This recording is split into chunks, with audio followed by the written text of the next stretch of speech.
Hello guys. सो तस्वीर जो है साफ हो गई है। तस्वीर जो थी वो साफ हो गई है। तस्वीर घर की तस्वीर नहीं, जो नेपाल में आज फ्लैश फ्लड आया है उसकी तस्वीर साफ हो गई है। तो मैंने मॉर्निंग में आपको बताया था कि आसमानी आफत आने वाली है। हालांकि जगह और कई ऐसी जगह के मैंने उसमें नाम मेंशन नहीं किए थे, लेकिन वो जो न्यूज़ थी तो मैं पूरी तरह से भूल गया था। लेकिन मुझे अंदाजा पूरा था कि वहाँ पे कुछ आसमानी आफत आने वाली है। और आपको जानकर ये तो जानकर आश्चर्य, आपने न्यूज़ तो सुन ली होगी, आश्चर्य वाली बात बिल्कुल नहीं होगी अब। और इसी के साथ इस नेपाल में आई हुई त्रासदी और जो जो ये नेपाल में जो गहराता हुआ संकट है, गहरा गया है संकट, गहराता हुआ संकट नहीं है, वो जो गहराना था गहरा गया है।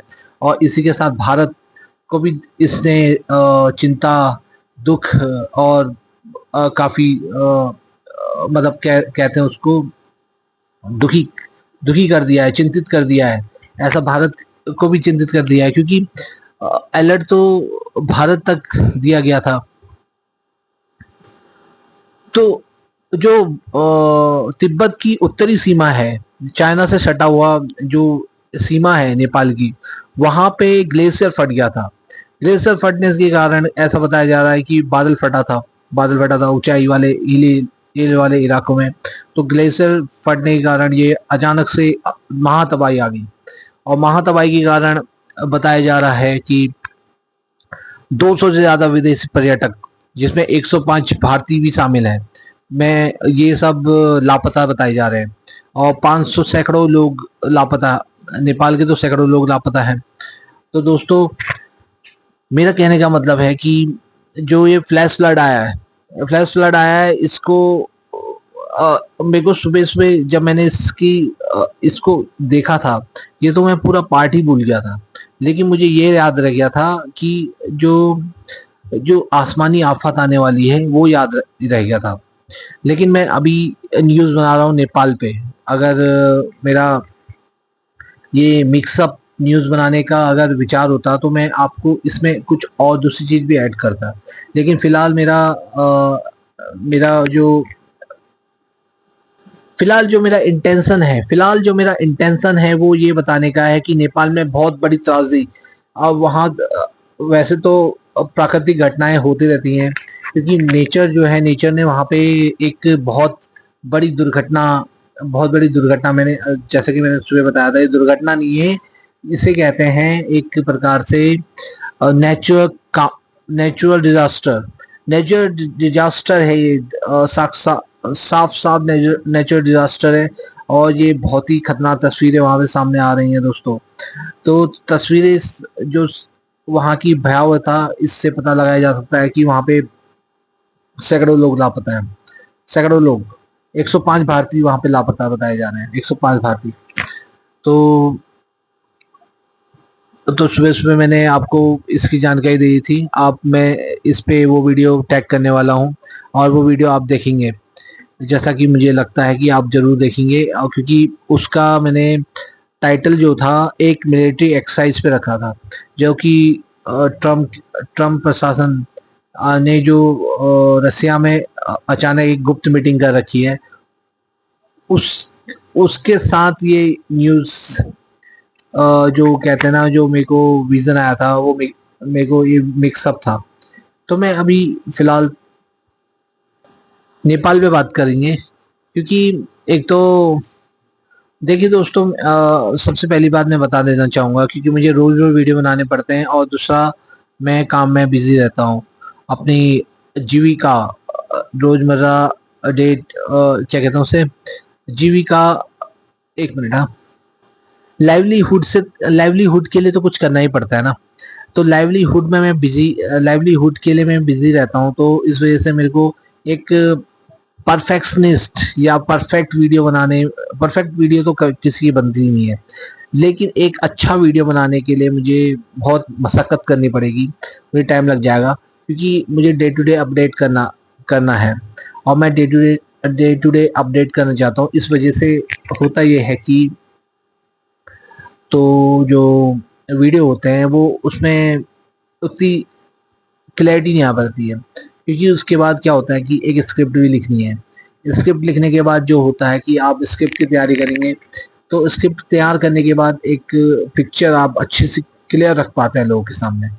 तो तो अभी बात करेंगे नेपाल के बारे में। नेपाल की जो तस्वीर आपके लोगों के सामने आ गई है, तो जैसा कि अगर आप मेरी ये जो मैंने यहाँ पे भविष्यवाणी को टैग किया है, अगर इसका एनालिसिस करेंगे, तो मैंने पहले बता दिया था कि आसमानी आफत आएगी। मैंने उसको 2-3 बार रिपीट किया था, 2-4 बार रिपीट किया था। आसमानी आफत आएगी और कई कई दूसरी तरीके की आफतें भी आ सकती हैं, जैसे कि हेलीकॉप्टर क्रैश। वो हालांकि हेलीकॉप्टर क्रैश दूसरा सिनेरियो था, उस पर बात करेंगे। तो अभी फिलहाल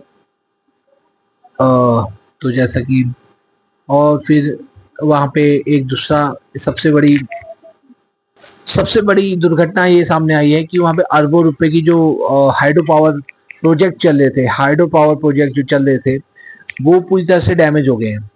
पूरी तरह से डैमेज हो गए हैं। प्रकृति का इतना खतरनाक रौद्र रूप था कि पूरा जो प्रोजेक्ट चल रहे थे, वो हाइड्रो पावर प्रोजेक्ट, वो पूरा बहा ले गए। जो क्या कहते हैं उसको, जो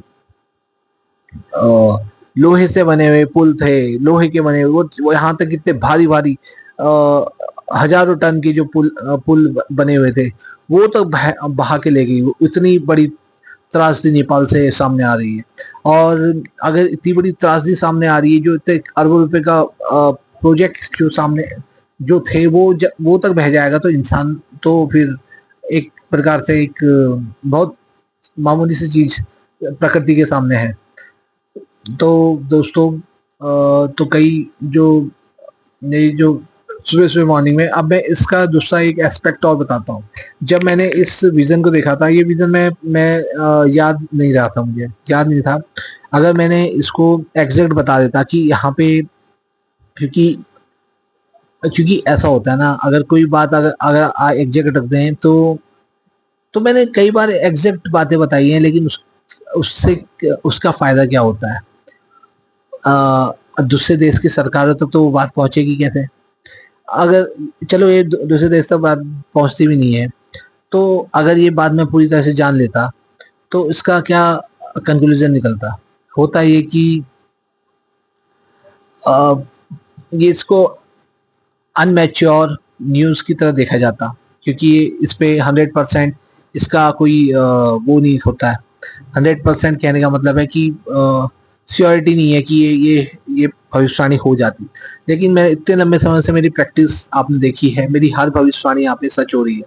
जैसे कि आप देखते हैं कि मेरी हर भविष्यवाणी किसी ना किसी तरीके से भविष्य सत्य हो जाती है। लेकिन फिलहाल अभी इतना ही बताऊंगा कि मैंने जो बताया था, फ्लैश फ्लड मेरे दिमाग में चल रहा था उस पर, लेकिन उस वक्त जब मैं उसको बताने की कोशिश कर रहा था, तो उस वक्त फ्लैश फ्लड मेरे मुंह पे नहीं आ पाया।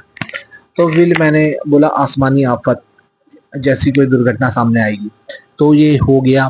जब मैंने इसको पोस्ट किया था, हो सकता है उसके 1-2 घंटे बाद, आधे 1 घंटे बाद ये दुर्घटना सामने आ गई थी। तो दोस्तों, अब ये लंबा वीडियो हो गया है, तो आई होप कि यूट्यूब लोगों तक ये वीडियो भेजेगा। और जैसा कि मैंने भविष्यवाणी मैंने कर दी है,